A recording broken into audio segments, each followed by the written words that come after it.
Ready. Yeah, let me try to get myself out. I don't need to be there. How do I do that? Just X out of the Just whole thing. don't worry about it. Just go, let's go on the record because I'm seeing people now. Okay, we're on the record. Okay. Hold on one second. Is there a way to see everybody? That gallery. This. That one. Okay. Maybe not everybody. All right. Can everybody hear me?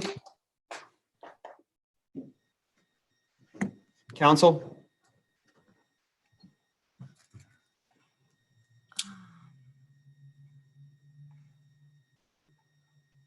Oh, hold on. Well, that's Scott. He might have people muted. Go to this one if you can for me, Judge.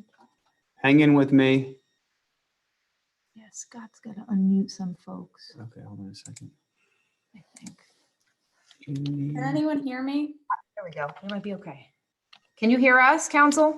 I can hear you. I'm trying to turn my video on here. Hi, can everyone see me? Yes. One at a time. Okay. I believe I see two people. Do we not have three counsel for this hearing? We should have three lawyers. I got three sets of papers. Let me just ask you to identify yourselves before we go on the record. Just put your hand up as you're speaking so I know. Your Honor, Kay Gonzalez for the plaintiff. Oh, I see. Okay, your names are under it. Okay. Okay. And I have a Jill S. Mack. That's just the designation on the screen.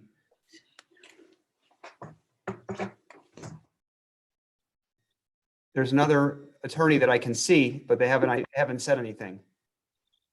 Oh, shoot. That's Yeah. you. You're speaking now. Can you hear me? I don't think she can hear me. I don't think she can hear you, Your Honor. It appears we can hear her.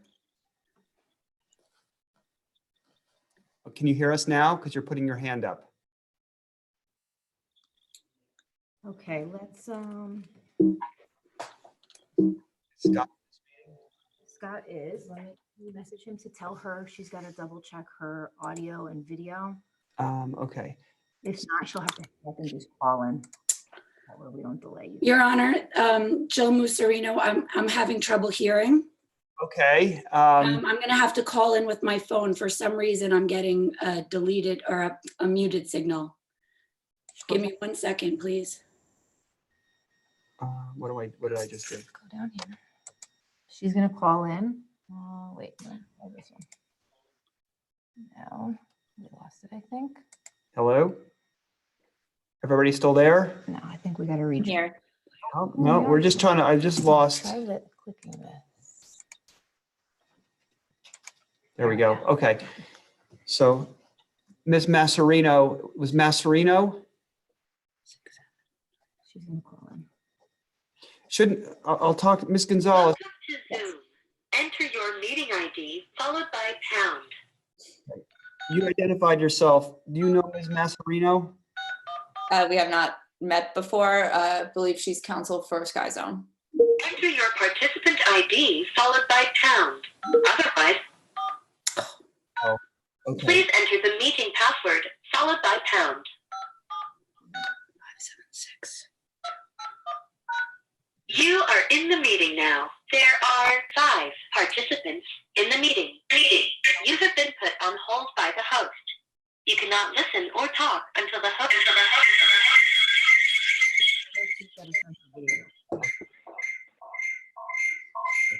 No, you'll have to turn your video off so we don't have the echo. Oh, how do I do that? There we go. Okay. Okay. We have Okay, I'm sorry about that. we have one more attorney who's calling in, and then we'll get going. I'm going to give you fair warning that we have this technology reserved for until 12:30, and then it's a hard stop. Okay.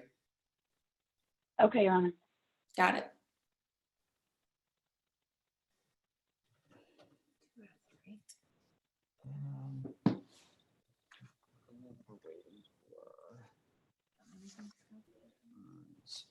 Is it Mr. Ferns or Kearns? Who's the third-party defendant? Lawyer?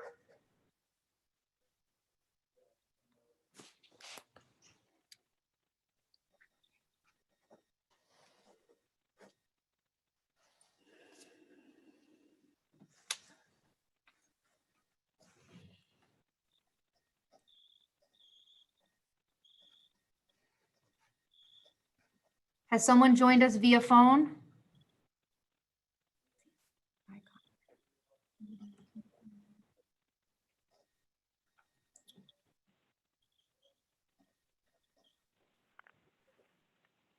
There's somebody calling from, it's like Zoom. It says, please press 1 to join the meeting. I pressed 1. Now it says I'm on hold. We can hear you. Hello? Hi, can you hear us? Hi, who is calling? This is Judge Franzblau. We have counsel on the phone for both Justin Gale and Sky Zone. We're waiting for Mr. Ferns. Okay, hold on. Let me put Mr. Lieberman on the phone. Hold on.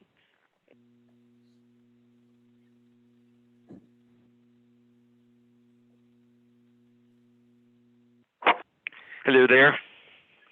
Good morning, counsel. It's still morning. All right, I'm going to go on the record. We're on the record in the matter of Justin Gales v. Sky Zone Trampoline Park. And the third-party defendant in the matter is Joan Tongle. It is docket number Morris Law Division 1530-18. Counsel, may I have your appearances for the record, please? Good morning, Your Honor. Kay Gonzalez, law firm of Bendit Weinstock for the plaintiff. Okay, I'm Good not morning, involved. Go ahead. Jill Musarino of Woodsmith, Henning and Berman on behalf of the defendant. Just say your name again for me slowly. Sure, Jill Musarino. Okay. Okay. Martin Lieberman, I don't know why I'm involved because I'm not involved in this case. I do want to listen to it, but I'm not involved. Well, you're the moving party in this matter. I'm Martin Lieberman. I understand. Well, we were waiting for Mr. Ferns. Your Honor, I have nothing to do with this case. Are you associated with the firm of Lamb Kretzer? No, I'm not. Okay. Well, thank you. You can terminate, and we'll see what's going on. Okay, thank you very much.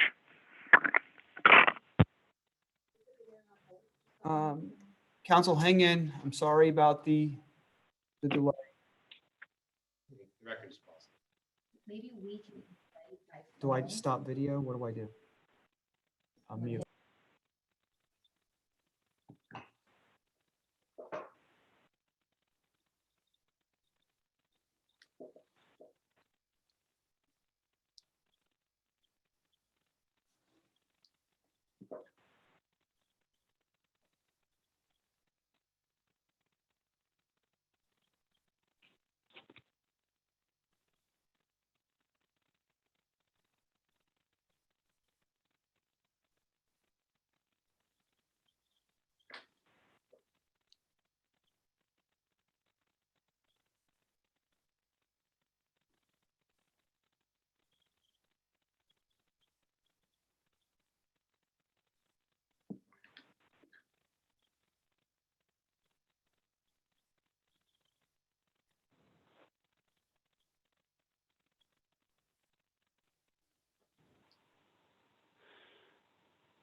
Hello?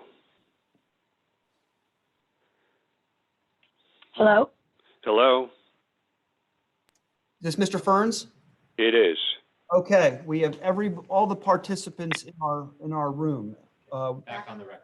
All right, we're back on the record in the matter of Justin Gales v. Sky Zone Trampoline Park, docket number L-1530-18, Morris County docket.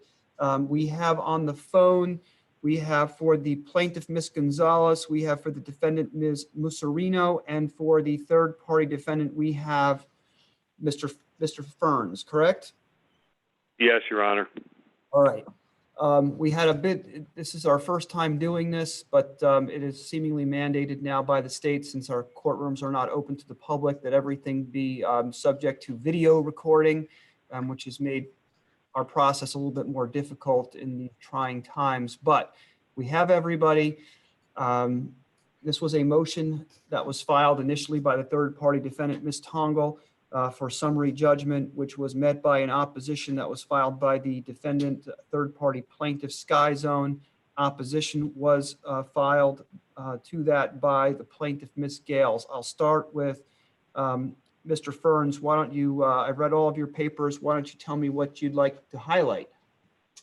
Thank you, Judge, and I apologize for my ineptitude in joining this motion.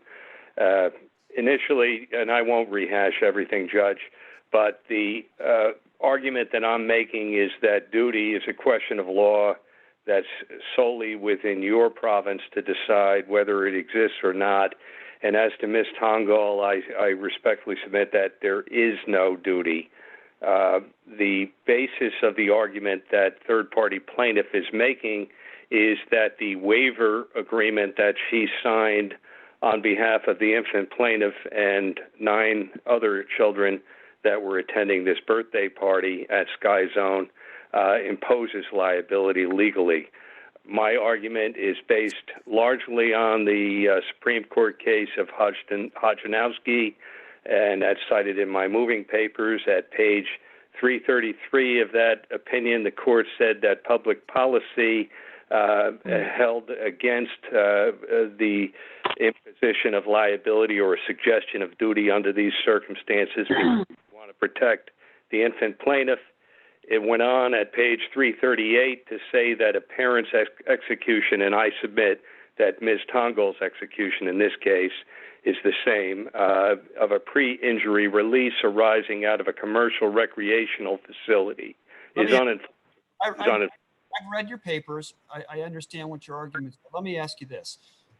You essentially make the argument that because, based on that case, the agreement is invalid, void, unenforceable, and as a result, no claims can be maintained against your client. Why no claims? Why not just the contract-based claims? Well, the contract-based claims are the sole claims against my client. There is no other claim that can exist as far as the third-party plaintiff goes, because the third-party plaintiff is the commercial facility that's saying that this execution of the waiver creates a contractual obligation on Ms. Tongol to them. And the waiver is unenforceable as a matter of law. And even if you accept the additional argument that was made in reply to my application, that would theoretically be based on the indemnification agreement or portion of the waiver agreement, which again is a contractual provision, a contractual obligation. So initially that's void ab initio by the Hodjanowski case, but the indemnification agreements, or as a matter of law, are read against the party to be indemnified under Englert and Azarac, which I'm sure the court is well aware of. And this indemnification agreement would be suffered the same restrictions. And if you get around all of that, all of those legal arguments, Your Honor, where is a duty? Where is the negligence that can be suggested against Ms. Tongol here, who is simply taking her children and some other children to a commercial facility for a birthday party? So the answer to your question, Your Honor, is that the only claim made against Ms. Tongol is a contractual one, and it cannot be enforced based on the case law cited and on the lack of enforceability of an indemnification agreement, which is also a contractual claim. The fraud claim is not a contractual claim. The fraud claim, I'm not sure if I follow. Misrepresentation. I guess there was not a lot of analysis. You seem to have jumped in your papers. You seem to have jumped from agreement invalid, unenforceable, to no duty, therefore we're out. And I had a little trouble understanding those legal progressions? Well, I'm not certain what the fraud claim would be against Ms. Tongal, again, who is simply a mother taking children to a birthday party. When she signed this waiver agreement, it was just to allow the children to participate at the Sky Zone activities. I don't think any party is suggesting that she fraudulently induced any agreement to participate in that activity. But if the third-party plaintiff is suggesting fraud here, I'll listen to that argument. It's not an argument. It is an argument, but it was actually pled in their third-party complaint. But again, Judge, I don't see any factual basis for such an argument. There's nothing in the evidence that's been disclosed in discovery to date that suggested any fraud by Ms. Tongal. Okay. All right. Yeah, it didn't come through in your papers that you were seeking dismissal based upon on that basis of failing to establish the elements of the cause of action. But be that as it may, let me move to Sky Zone regarding their opposition and cross motion. Yes, Your Honor, thank you.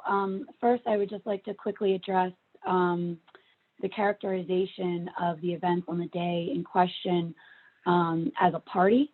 As indicated in my papers, this visit to Sky Zone was not arranged or otherwise put together in the form of a quote-unquote birthday party.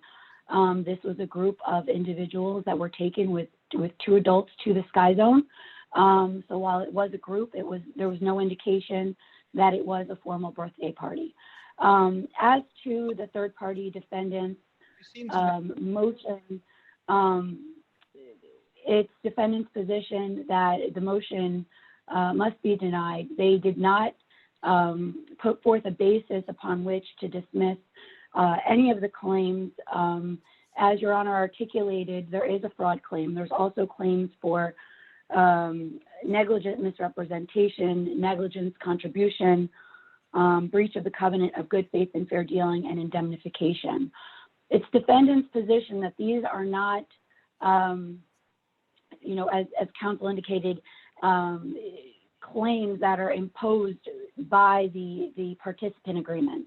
Rather, the claims are based on the representations made by Ms. Tongal in signing the agreement purportedly on behalf of the minor plaintiff. While it is defendant's position that Ms. Tongal did have the authority to sign the agreement, which I'll get into, the plaintiffs have denied that she had the authority to do that. And based on such denial of authority, the defendant, third-party plaintiff, has asserted those claims against Ms. Tongal.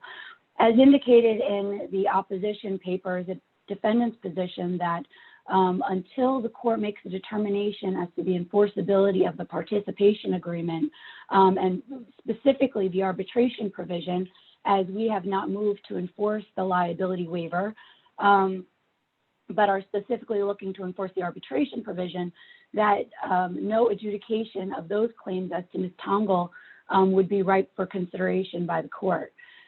Further, the claims for negligence contribution that the third-party plaintiff defendant Sky Zone asserts against Ms. Tongal are premature, as discovery has not been completed as to any negligence claims in the action. So for that reason, it is our position that the third-party defendant's motion should be denied. As to Sky Zone's cross motion for summary judgment,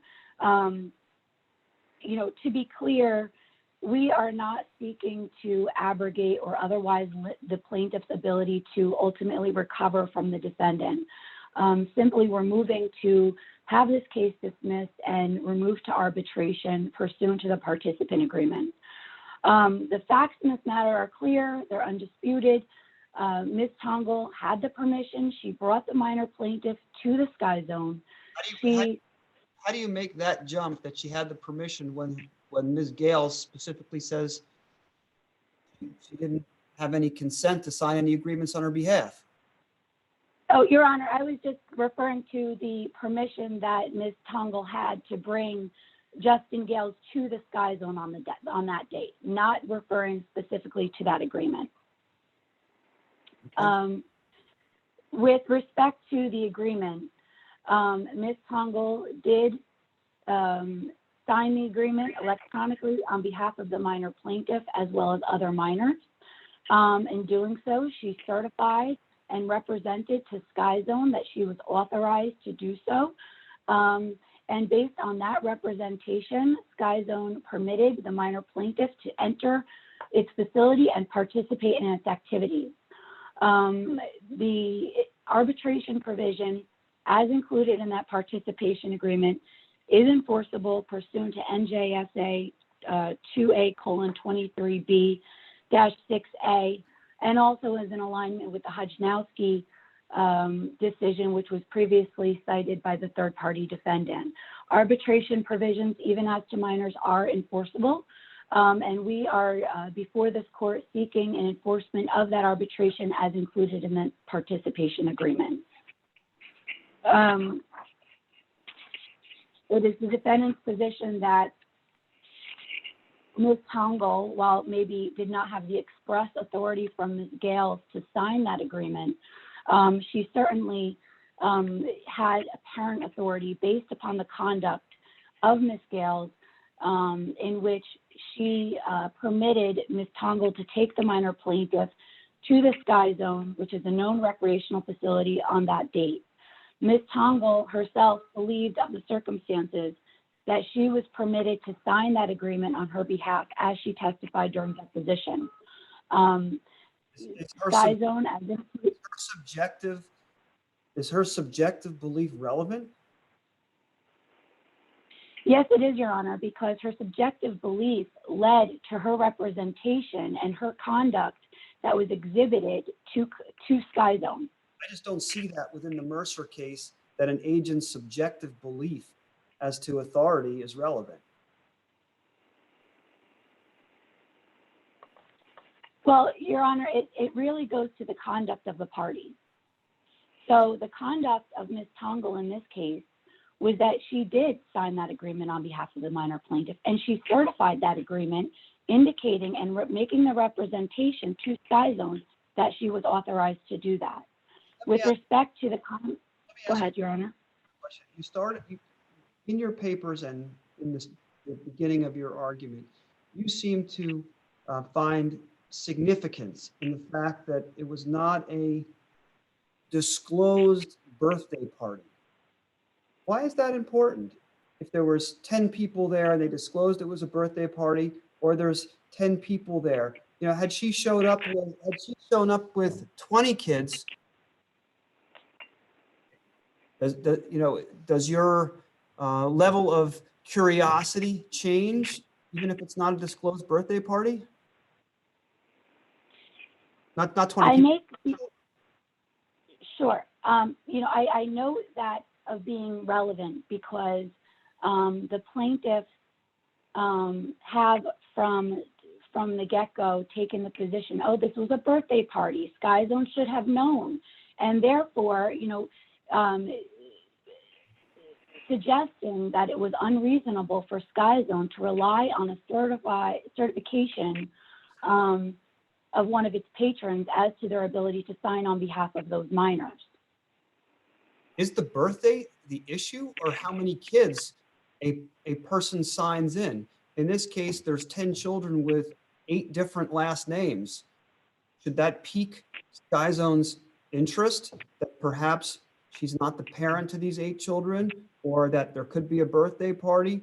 I find it to be unusual that it would be just so common to sign in 8, 10, 12 children with different names, and for Sky Zone to basically accept as true that a person has a power of attorney, which are highly unusual. Your Honor, I understand that position, but the fact of the matter is that Ms. Tongle certified a contract, making a representation, and it is not it would be unreasonable for Sky Zone to actually question the veracity of the certification made by one of its patrons. Yeah, but again, Family, I'm going to go back to Mercer, and I want you to explain to me, Mercer, prong 3 relates specifically to the reasonableness. Let me find it. And they use some interesting language. The principal, the dispositive question as to whether apparent authority exists is whether the principal has by his voluntary act, placed the agent in, it goes on here, specifically a party alleging the existence must show, and the third prong, where's the language I'm looking for? I'm sorry.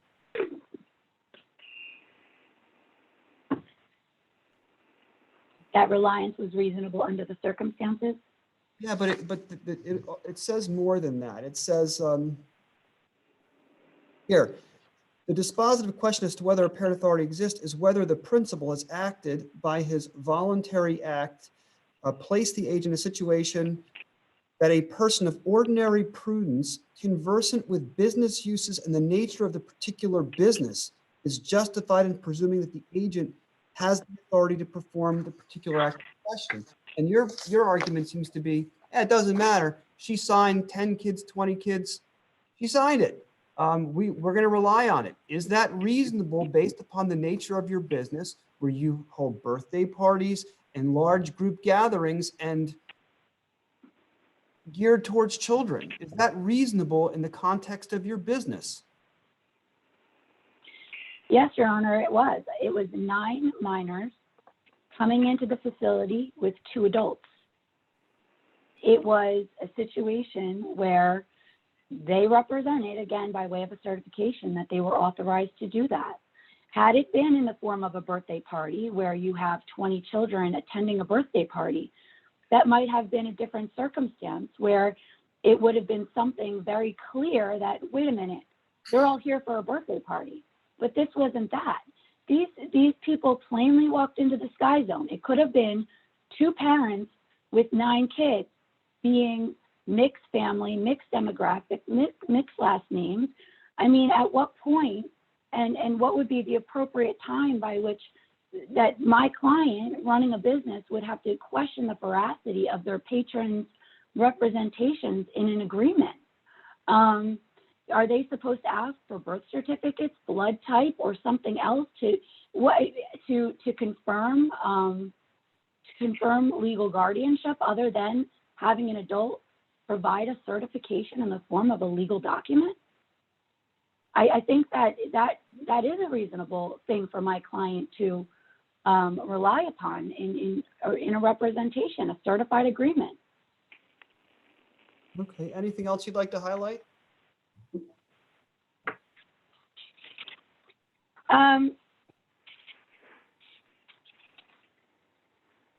Just for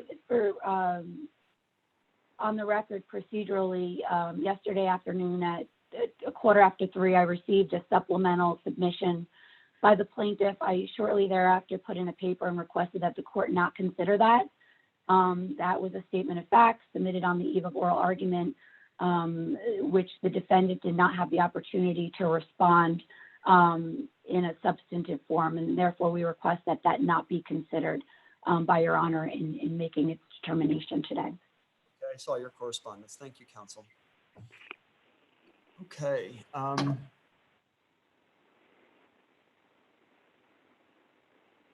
Ms. Gonzalez, you filed opposition. What would you like to highlight from your papers? Thank you, Your Honor.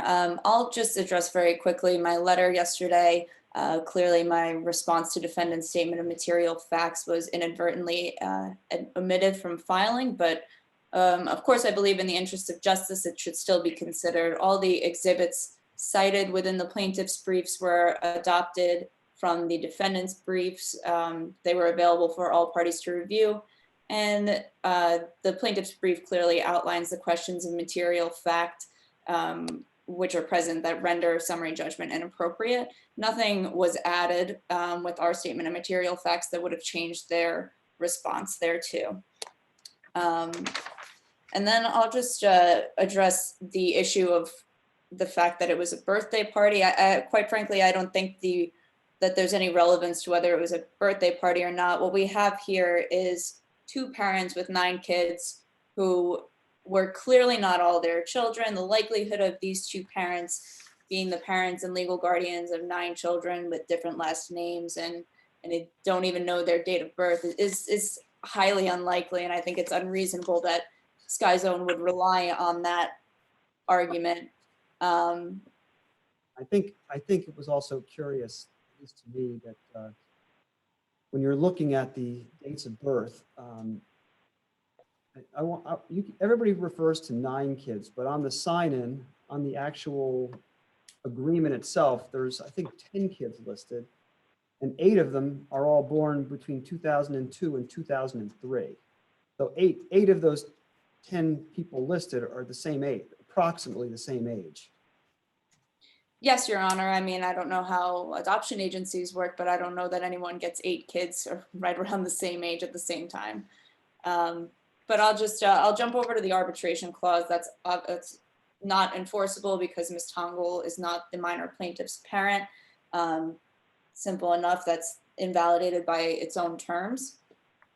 To the extent the defendant argues that Ms. Tongol had the apparent authority, there are clear issues of fact. First of all, regarding the appearance of authority, which cannot be established alone and solely by proof of conduct by the supposed agent. Ms. Tongol says that she doesn't have Ms. Gales' express authority to enter into this agreement.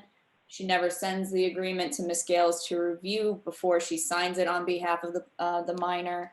And Ms. Gales wasn't present to read that or review that agreement before entering into it. The act of Ms. Tongol signing it alone is insufficient in this case. As I said before, she arrived with 9 children. She gave Sky Zone no reason to believe that she was the parent and legal guardian of every child there, let alone that one specific minor plaintiff. And as was discussed earlier, the Sky Zone employees' reliance on the apparent authority was not reasonable. And at the very least, there's a question of fact that would need to be submitted to a jury. As I stated before, she didn't assert herself as the parent or legal guardian of everybody there. She filled out the agreements very quickly, which indicates that she didn't read them properly to know that she was signing away these rights of children that were not hers. And the fact that she did that so quickly should have indicated to the employees there that she was not aware of what she was agreeing to. Sky Zone also didn't give her that agreement in advance to review or to send to the other parents that would be sending their kids to the party. You made an affirmative statement, and I have a vague recollection in reading the papers that it may have been in somebody's papers. Is there a case that stands definitively for the proposition that an agent, that agency can't be established solely by an agent's conduct? I believe that's in the Mercer case. It says. Okay, I'll take a closer look. Go ahead. That it cannot be established alone and solely by proof of conduct by the supposed agent. Okay. But even, obviously, I think there's a question of fact surrounding that. But even so, on the question of whether it was reasonable for Sky Zone to rely on that apparent authority, I mean, there's a question of fact relating to that. It's simply unreasonable for them to believe that she was able to read, understand this agreement and sign on behalf of 9 children that were not hers in that time, when she's quite frankly standing with a group of 9 or 10 children waiting to get into a birthday party and start jumping on trampolines.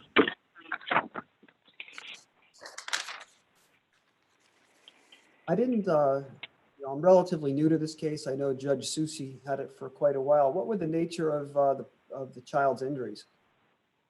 Just for my own edification, not really germane to this particular argument, but. Your Honor, I apologize. This is not my case beyond handling this, but I believe it was a broken arm. Your Honor, it was actually a knee injury. I apologize. All right. Let me just, is there anything else that you'd like to highlight before I move on from here? No, Your Honor, that's all.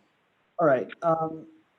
I'm not sure that, Mr. Ferns, you were on the phone when you heard this, but with the technology that we have a very hard stop at 12:30. So I think at this point, I'll turn it back to you to see whether you have any reaction to what's been said, and perhaps I'll end with with Sky Zone and their final comments. Your Honor, in view of the time constraints, I won't belabor this any further. I'll rely on the moving papers. Okay.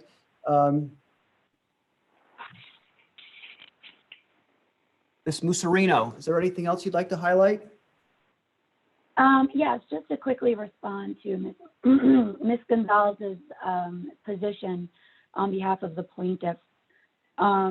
She references both in her papers and today during oral argument that Ms. Tongol reviewed the contract very quickly, and that, you know, essentially suggesting that the agreement is not enforceable because she didn't read or understand the contract. It is well established in New Jersey that if you sign a contract, you are bound to that. And that was cited in I believe it was my opposition papers filed on March 9th, or my reply brief. So, you know, I just wanted to stand on that position. Also, you know, Ms. Gonzalez had indicated that she didn't know of any family that has 9 kids, or, you know, again, going to the family size. You know, I'm unaware of any statute or regulation in New Jersey that imposes a restriction on family size. With respect to adoption procedures, with respect to fostering procedures, well, I can't give a citation. I do know that my neighbor is eligible to take in 8 foster children at a time. There is no limitation on the number of children she's able to take. She also has children of her own. Therefore, if she were to go into a Sky Zone and bring all of these kids into Sky Zone, I believe that it would be unreasonable for someone to question the veracity of her certification as her ability to sign as a legal guardian. Not only would it be unreasonable, but I think that she would be offended by that. So I just don't know, you know, where a line would be drawn for my client to make a determination as to what the appropriate family size or family demographic or color, or where that line would be drawn. And I don't believe that a line has been drawn. And then lastly, you know, counsel had indicated that Ms. Gales did not say that that agreement could be signed. You know, that gets into an issue of an express authority issue. And that is not a claim or position taken by the defendant. We're not taking the position that Ms. Tongol had the express authority. Our issue is based on apparent authority and the conduct of the parties here. And again, you know, that simply is that Ms. Tongol brought the minor plaintiff in. There's no claim by the plaintiff against the third-party defendants for improperly signing the agreement, improperly taking the child. We don't have any of that here. So based on that, also, you know, as the law indicates, as set forth in my papers, there doesn't need to be an agency relationship in order to establish apparent authority. But on that basis, we maintain our position that there was apparent authority so as to effectively bind the minor plaintiff to the document, to the agreement, and specifically to the arbitration provision, which in our position is enforceable. And for that reason, we respectfully request that Your Honor enter an order for summary judgment, dismissing the action with prejudice and compelling arbitration. Okay. Ms. Gonzalez, anything final? Your Honor, I'll just say very quickly that the size of the family and the speed at which she signed the agreements speaks to the reasonableness of the employee's reliance on that apparent authority. And that's all I'll add. Mr. Fearns, anything? No, Your Honor. All right, counsel, thank you very much for your flexibility in participating via this technology, which I'm not comfortable with, but I guess that's how we'll be doing things until further notice. So thanks again. I will get an order out perhaps this afternoon, okay? Thank you, Thank Judge. you, Your Honor. Good afternoon. You too. Stay well. Bye-bye.